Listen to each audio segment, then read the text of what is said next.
Nosotros hoy, siéntanse muy bienvenidos en este espacio virtual que tenemos y que hemos preparado con tanto cariño para todos ustedes. Esperamos que Dios les bendiga y que estén teniendo, por cierto, un especial día, más aún para los papás presentes en este, cierto, nuestro día que estamos celebrando. Considero también este saludo a aquellos que han desempeñado esta especial labor sin ser los padres biológicos, pero que por su dedicación, por su esfuerzo, por su trabajo, por su incansable labor y abnegada labor, y por cierto, su gran amor, se han transformado en verdaderos padres para quienes les han necesitado. Así que sean muy bendecidos si esta también es tu situación, hermanos, hermanas. Averiguando un poquito acerca de por qué se celebra el Día del Padre en estas fechas, pude hallar quizás un par de historias, no sé cuál será la más oficial, pero dice una historia que hubo un padre, soldado, veterano de guerra en Estados Unidos, quien sacó adelante a sus 6 hijos. Y claro, quizás como muchos otros, ¿cierto? Pero ¿qué es lo que hizo particular esta situación? Es que su esposa falleció cuando dio a luz precisamente a su 6.º hijo. Fue así como una de sus hijas se percató de todo el esfuerzo y trabajo que esto conllevó para sacar adelante a los 6 hermanos, criarlos, educarlos, y no quiso pasar por alto tal acto de amor del padre hacia sus hijos. Y fue así que en el año 1920 aproximadamente propuso que se festejara esta celebridad, este día, para el Día del Padre. Y fue así que en Estados Unidos, en el año 1924, se promulgó esta ley. Y fue así como en muchas latitudes del mundo, el tercer fin de semana de junio, nos damos fecha y cita para poder celebrar este especial día. Y la verdad que no quisiera abstraerme de esta celebridad, dado que la Biblia habla mucho al respecto. Yo quisiera resaltar una virtud de nuestro Dios. Como les decía, la Biblia en múltiples versículos nos enseña que Dios es un Padre, sí, y vaya que Padre. Pero hay una creencia popular, no sé, tal vez usted la ha escuchado, la ha pensado en algún momento, que dice que todos somos hijos de Dios, que todos tenemos a Dios como un papito o incluso al tatita Dios, al cual nos podemos referir por el hecho de haber sido creación suya. Pero ¿sabe? No le tengo una muy buena noticia. Le tengo una buena y una mala. ¿Cuál prefiere que le diga primero? Bueno, partamos por la mala. La palabra, ¿sabe? La Biblia que nosotros encontramos los pensamientos y la voluntad de Dios, ¿sabe que nos enseña esto? Y esa es la noticia mala. ¿Cuál es la buena? Es que la Biblia enseña que en el Evangelio de Juan, capítulo 1, que si recibimos a Jesús como Señor, si creemos en su nombre como el Hijo de Dios, ¿sabe qué? ¿Cuál es la buena noticia? Que se nos da la potestad de ser llamados hijos de Dios, sí, y que a raíz de esto Dios quiere relacionarse con nosotros como tal, como un Padre. Así que esta posibilidad de ser llamados hijos de Dios es una posibilidad que todos tenemos, y que el camino es uno solo, es Cristo, es rendir nuestra vida a Él, reconocer nuestra necesidad de Dios y creer que fue el Hijo de Dios. Y existe una parábola en el Evangelio según San Lucas que creo que es una de las más cautivantes que podamos leer, que creo que es una de las parábolas más conmovedoras que el Señor compartió. Es inédita en Lucas, ya que no se trata de ningún otro evangelio, solo en Lucas. Y esta parábola no trata de ovejas, tampoco trata de monedas como las dos parábolas que le anteceden a esta que vamos a leer, sino que trata de un hijo y cómo éste actuó en su justo derecho, a pesar de que fue triste ese actuar. Pero trata del amor de un papá, de un padre, y trata también de un hermano duro que no es capaz de disfrutar de las bendiciones que tiene en sus narices. Sin embargo, ¿saben? El protagonista no es ninguno de los dos hermanos. El protagonista de esta historia, de esta parábola, es un padre misericordioso que fue movido por amor. Sí, yo le quiero invitar a que usted abra o encienda ahí su Biblia, y si no la tiene, querido amigo, amiga que nos visitas, por favor, yo creo que por este lado sí van a aparecer ahí en pantalla los versículos de una versión llamada Reina Valera del año 1960. Así que yo te invito a que puedas abrir allí en el Evangelio San Lucas, como les había dicho, en el capítulo 15. Y aquí en este capítulo hay tres parábolas, como les había dicho. La primera hace referencia a una oveja, la segunda a una moneda perdida, y esta tercera que vamos a leer, que recurrentemente se conoce como la parábola del hijo pródigo, de quien malgastó todo cuanto tenía.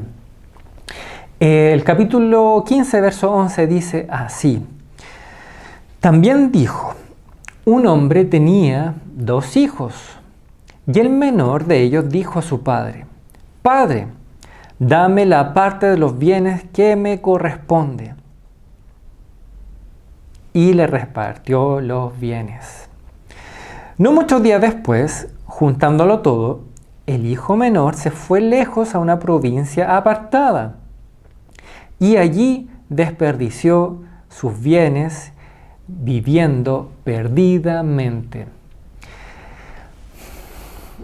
Esta parábola, hermanos, se centra en un padre que tenía 2 hijos, como acabamos de leer. Si leemos los primeros versículos de este capítulo, se nos señala que se acercaban a Jesús todos los publicanos y pecadores para oírle, y dentro de ellos también se acercaron los fariseos y escribas, los cuales murmuraban. Teniendo esto presente, debemos considerar que es muy probable que Jesús graficara los 2 hijos de esta parábola, de esta historia, con estos 2 grupos mencionados, publicanos y pecadores, como el hijo menor, como veremos la analogía, y fariseos y escribas, como aquel hijo mayor del cual se relata esta parábola. En un hecho insólito, inaudito para la cultura, el hijo menor solicitó, ¿saben?, la herencia correspondiente. Quizás usted se preguntará, bueno, ¿por qué fue insólita esta petición? Y es cierto que los hijos tenían derecho a la herencia en la muerte de su padre. Y aquí es el tema. En la muerte, no antes, no mientras el padre estuviera vivo. Por tanto, este hecho, hermanos, podría interpretarse como haberle deseado directamente la muerte al papá. Por ello creo que fue un acto de atrevimiento muy duro e insólito de parte del hijo menor. Todos quienes hemos sido hijos, tal vez muchas veces hemos despotricado con nuestros papás, ¿cierto? Pero no ha pasado a ser simple un acto de impotencia o algo que simplemente salió de nuestra boca sin desearlo. Pero acá fueron más que palabras, y esto se tradujo a un acto. Dado que la historia continúa indicando que con todo el patrimonio, con todo lo que este hijo menor pudo hacer de liquidez obtenida en base a la herencia, este hijo se fue a una región lejana y allí desperdició sus bienes viviendo perdidamente, como lo leímos en el versículo 13. Aquí la actitud del padre, quien representa a Dios el Padre en esta enseñanza, se manifiesta en términos, ¿saben?, de respeto a lo que fue la libre elección de este hijo y por tanto a la elección que tú y yo tenemos como hombre. Aunque se entiende que fue un contexto de mucho dolor.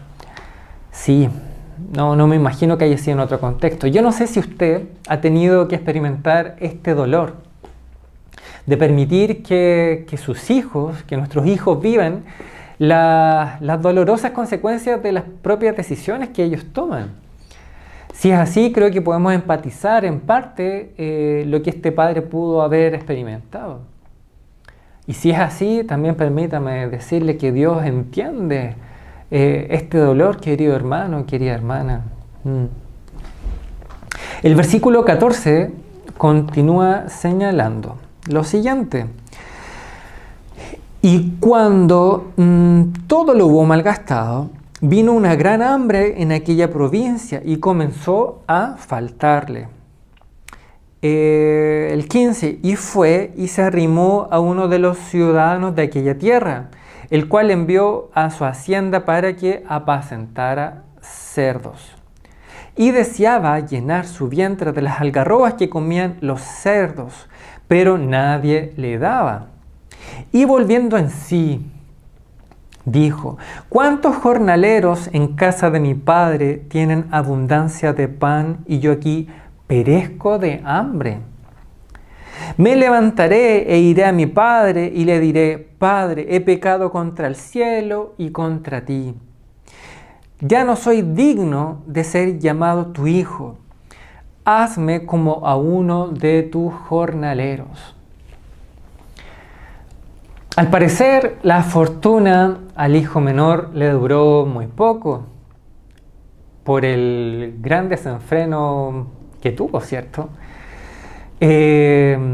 Para colmo, le llovió sobre mojado, apareció una hambruna que agravó más aún la pobreza de la gente y la suya propia. Llevado por una compleja necesidad, el hijo menor se ocupó de una de las labores más abominables e inmundas que un judío podía experimentar, un judío celoso. Y esta era la de criar cerdos, sí. Su decadencia llegó a tal nivel, hermanos, que deseaba comer estas algarrobas que comían incluso los cerdos, como leímos en el versículo 16. No solo cuidaba de cerdos, lo cual ya era algo indigno para todo judío, sino que estaba viviendo como uno de aquellos, sí, y aparentemente sin un salario digno para cubrir sus necesidades más básicas, como por ejemplo las comidas. Por tanto, experimentemos o tratemos de percibir el contexto por el cual este hijo menor estaba viviendo, haber tocado fondo. Muchas veces Dios permite que nos llueva sobre mojado para que podamos reaccionar, para que podamos entrar en razón, para que seamos remecidos y se nos mueva el piso y podamos sobreponernos a la necesidad por la cual estamos pasando. Y muchas veces, querido hermano, querida hermana, querida visita, es solo aquí, en estas condiciones, en esta necesidad abrumadora, que el hijo menor se recuerda del Padre amante, quien nos refleja la figura de nuestro Dios como papá. Lo recuerda como un hombre amable, bondadoso, que no permitiría que ni siquiera ninguno de sus jornaleros, de sus trabajadores, sufriera necesidad. Y como consecuencia de esta reflexión que tiene el hijo menor y de su reconocimiento, nace una actitud, creo que es correcta. Dentro de todo este fango, dentro de todo este lodo, si hay algo digno de resaltar, es que tuvo una actitud correcta ante esta necesidad. Porque ¿cuántas veces podemos conocer a personas que pueden ser representadas como este hijo menor, que ya han tocado fondo, pero que les cuesta reconocer? Somos tan orgullosos, tan obtusos muchas veces, y nos cuesta reconocer las malas decisiones que hemos tomado. Y nos aferramos a esta frase que dice: no, si no hay que arrepentirse de nada. Es malo arrepentirse cuando vemos que es todo lo contrario. Y esta actitud correcta se resumió en humildad por parte de él y en una acción, la acción de decidir volver. Y se propone confesar 3 cosas. Primero dice, va a confesar que pecó contra el cielo, y equivale a decir contra Dios. Y no solamente contra Dios, sino con el Padre. Lo segundo que quiere reconocer es que no es digno de volver a ser llamado su hijo. Reconoce su situación, reconoce que recibió la herencia, que cortó este cordón umbilical y toda relación con su familia, y que por tal mal podría ser considerado nuevamente parte de la familia. Y lo último, que solicitaría que el Padre lo convirtiera en un jornalero más, en un trabajador de él, ya que bajo su retina no concebía razón por la cual el Padre pudiera restituirle como hijo, sino el texto para él era ser contratado como un jornalero. El versículo 20, y levantándose, vino a su padre, y cuando aún estaba lejos, lo vio su padre. ¡Wow! Y fue movido a misericordia, y corrió y se echó sobre su cuello, y le besó. Y el hijo le dijo, Padre, he pecado contra el cielo y contra ti, y ya no soy digno de ser llamado tu hijo.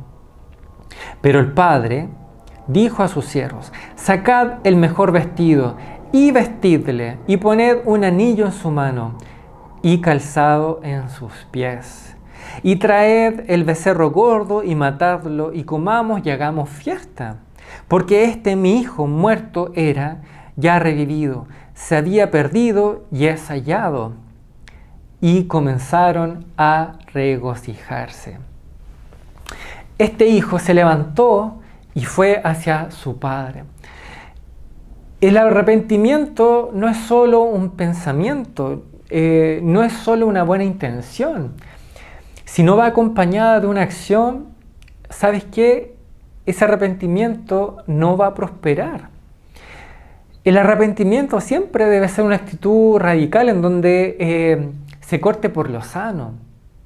Sí. Pero el padre, por su parte, también estaba aguardando el regreso del hijo. Ello se traduce y se concluye del hecho de verlo cuando todavía estaba lejos, como acabamos de leer.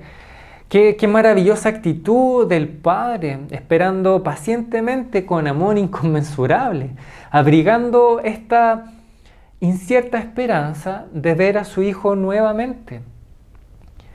Y el padre realiza 5 acciones específicas. Ve al hijo desde lejos, lo cual nos da cuenta de esta espera, de esta esperanza que el padre tenía de que el hijo pudiera volver algún día. Lo segundo, que tuvo compasión de él, se le enternecieron las entrañas, y a medida que disminuía la distancia entre el padre y el hijo, el padre creo que pudo percatarse de los estragos evidentes que su cuerpo manifestaba y cuán cansado estaba él. No olvidemos que era una tierra lejana, y si no ha tenido dinero para comer, menos lo tendría para poder desplazarse. Corrió, como en tercer acto, corrió hacia el hijo, el padre. El padre no pudo haber sido muy joven. Habrá tenido alguna edad ya, ¿cierto? Sin embargo, corrió. Y en aquella parte del mundo, generalmente no se consideraba digno que un anciano corriese. Sin embargo, él corrió. Nada pudo impedirle hacerlo, y nada le importó los estigmas o los paradigmas culturales, dado que su amor fue mayor por su hijo. Como cuarta acción vemos que él se echó sobre el cuello del hijo, y como quinto le besó, signo de intimidad familiar, de que no importa cuán maloliente viniera, de que no importa cuán sucio estuviera, sino que el Hijo representaba un tesoro especial para el Padre. Como padres sabemos lo que significan esos besos, ¿cierto? Esos abrazos tan estrechos, tan cercanos y tan profundos. El Hijo confiesa exactamente lo que había planeado decir. El Hijo venía con este borrador mental y quizás lo había ensayado en el camino, en el trayecto. Esto le voy a decir, esto primero, esto segundo. Excepto de estas dos primeras cosas que él se había propuesto decir, excepto que no alcanza a decir la tercera cosa, lo referente a ser un jornalero, a ser un trabajador. ¿Por qué? ¿Porque se le habrá olvidado? ¿Porque se arrepintió de decirlo? ¿Cambió de opinión en el trayecto, en el camino? No, nada de eso. Simplemente porque el amor del Padre, ¿sabes? No se lo permitió. Ni siquiera pudo seguir hablando. El solo hecho de regresar ya habría sido suficiente para el papá.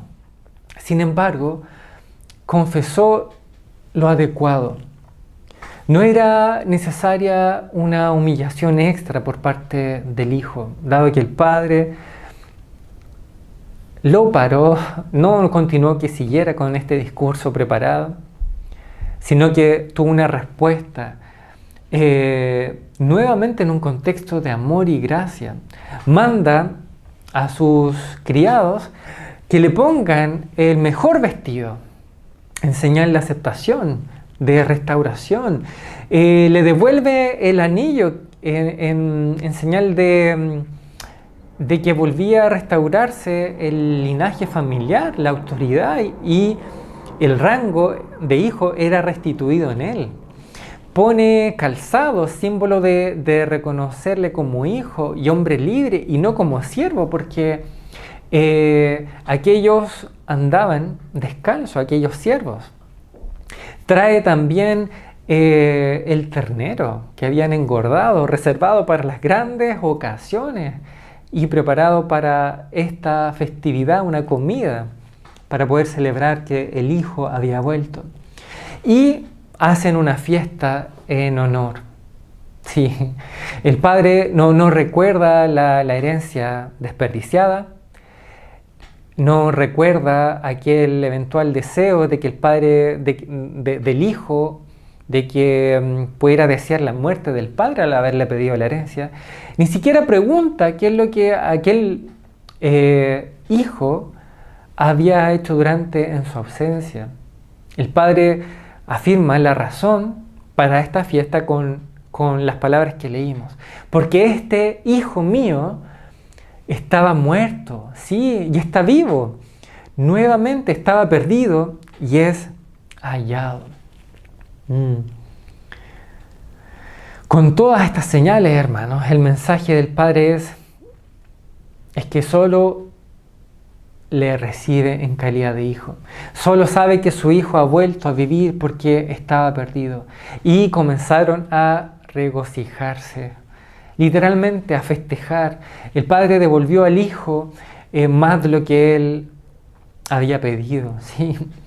Y hasta aquí el relato goza de gran misericordia y de un dulce reencuentro. Pero, nos faltan los peros, ¿cierto? Pero faltaba un personaje en la historia. Faltaba el hijo mayor. Y es así que el versículo 25, si me acompaña ya para ir terminando, faltaba el hijo mayor, pues sí. Y el 25 dice, y su hijo mayor estaba en el campo, y cuando vino y llegó cerca de la casa, oyó la música y la danza, vaya fiesta. Y llamando a uno de los criados, le preguntó qué era aquello. Él le dijo, tu hermano ha venido y tu padre ha hecho matar el becerro gordo por haberle recibido bueno y sano. Entonces se enojó y no quería entrar. Salió por tanto su padre y le rogaba que entrase. Mas él respondiendo dijo al padre, he aquí, tantos años te sirvo y no habiendo desobedecido jamás y nunca me has dado ni un cabrito para gozarme con mis amigos. Pero cuando vino este tu hijo, que ha consumido tus bienes con rameras, has hecho matar para él el becerro gordo. Jesús pudo terminar la parábola aquí, antes de estos versículos, y hubiera sido un relindo final, ¿cierto? Sí, pero el propósito de Jesús era confrontar también a aquellos fariseos y escribas que representaban a este hijo mayor, para al menos provocar una reflexión seria y profunda en ellos. El hermano mayor adopta una reacción que se diferencia completamente con la del papá. Al regresar del campo y después de averiguar con un criado qué estaba pasando, se enojó mucho y no quería entrar, razón por la cual el papá tuvo que salir en persona. ¿Para qué? Para rogarle que entrara a casa, y no solamente para que se encerrara en su cuarto, sino que para que se uniera a la celebración que como familia tenían. Y hay varios puntos acá que uno podría profundizar en este hermano mayor, pero solo quiero comentar los últimos. Algunas frases que este hijo mayor fueron: he estado trabajando como esclavo para ti.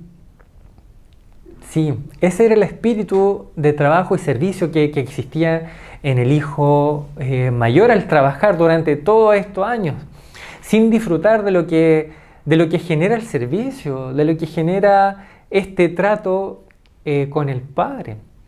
No es extraño entonces que no se sintiera feliz. Sí, qué paradójico.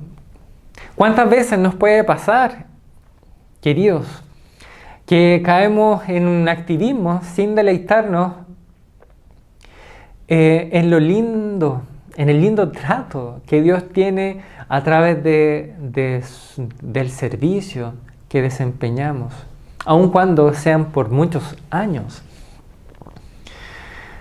Este hijo mayor también dice: nunca he desobedecido tu mandamiento. Y claro, este hijo mayor estaba lleno de su propia justicia y parece que no comprendía que lo que se esperaba de un hijo, que es algo más que una obediencia externa.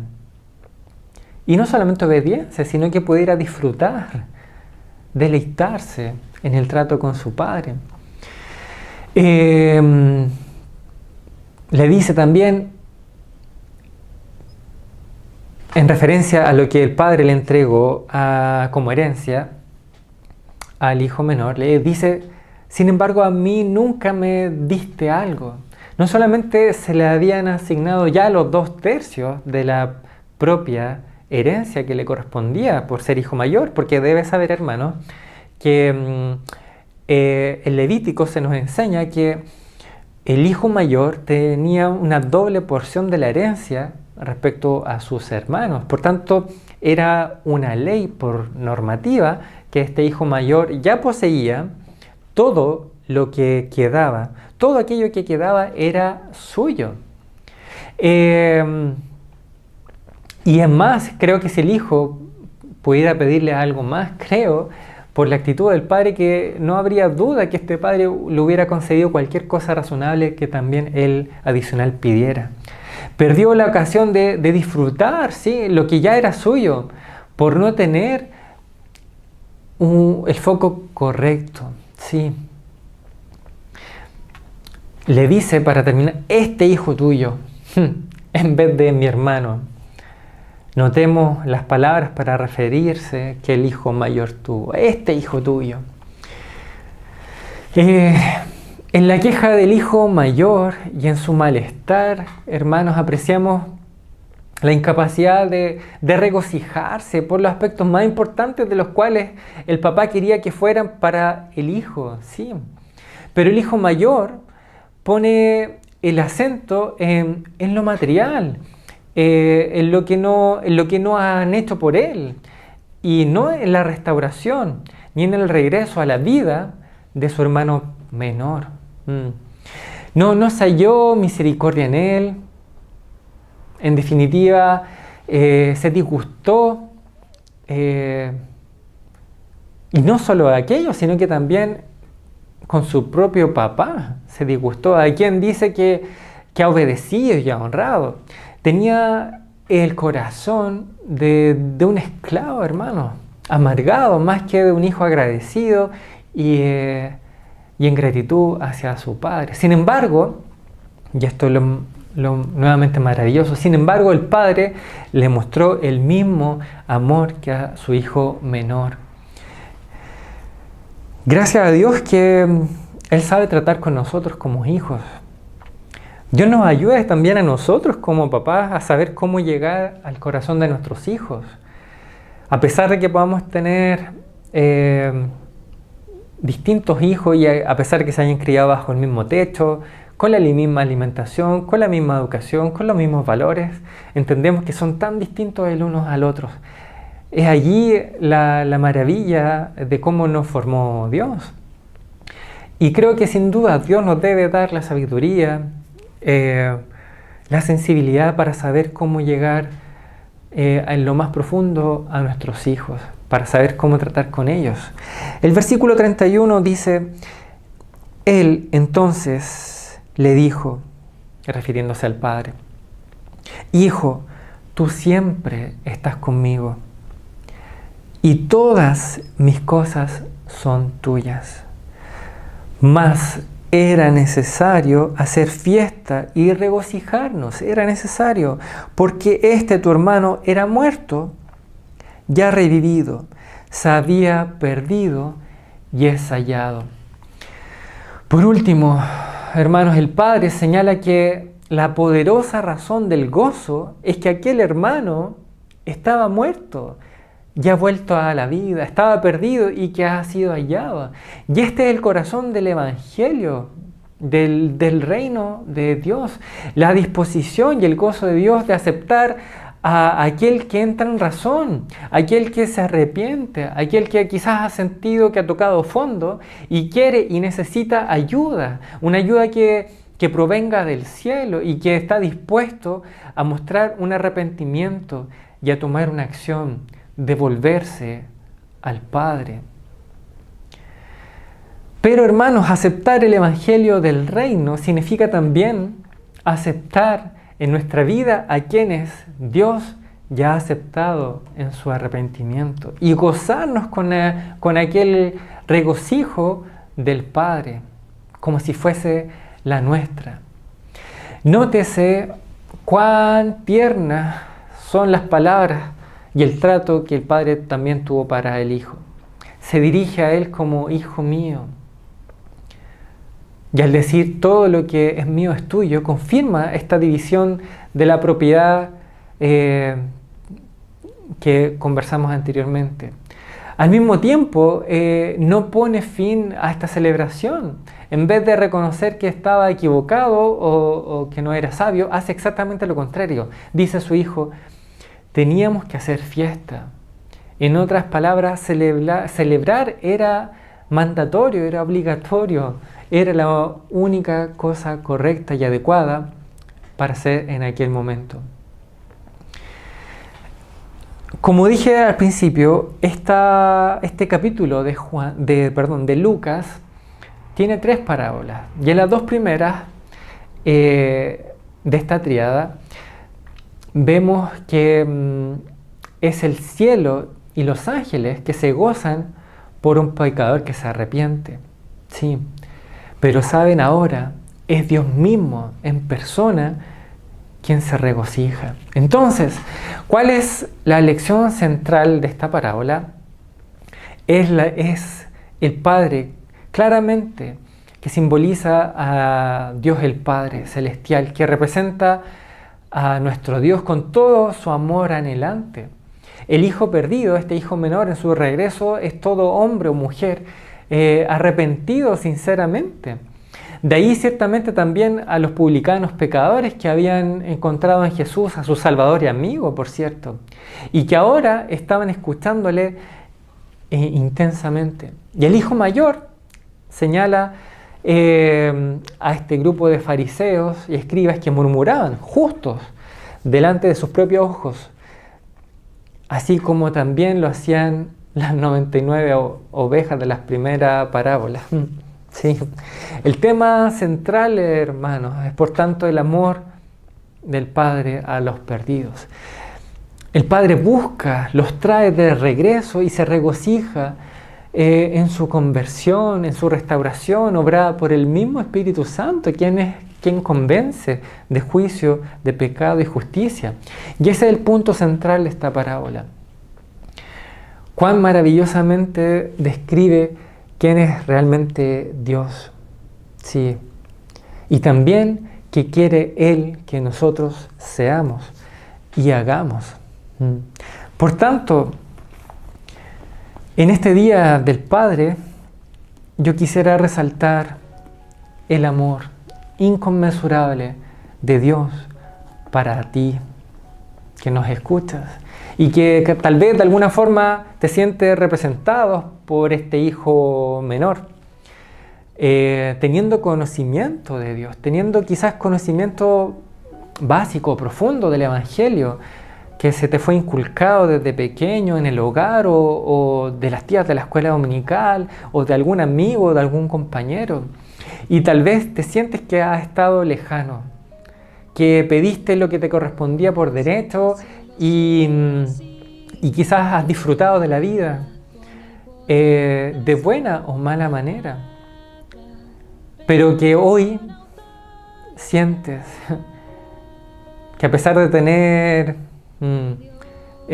provisión, un buen pasar, sientes que necesitas algo que no lo hallas en aquellas cosas externas. ¿Sabes qué? Es tiempo de volver. Sí, es tiempo de volver. Es tiempo de reaccionar, de entrar en sí, de tener un remesón, de que se te mueva el piso.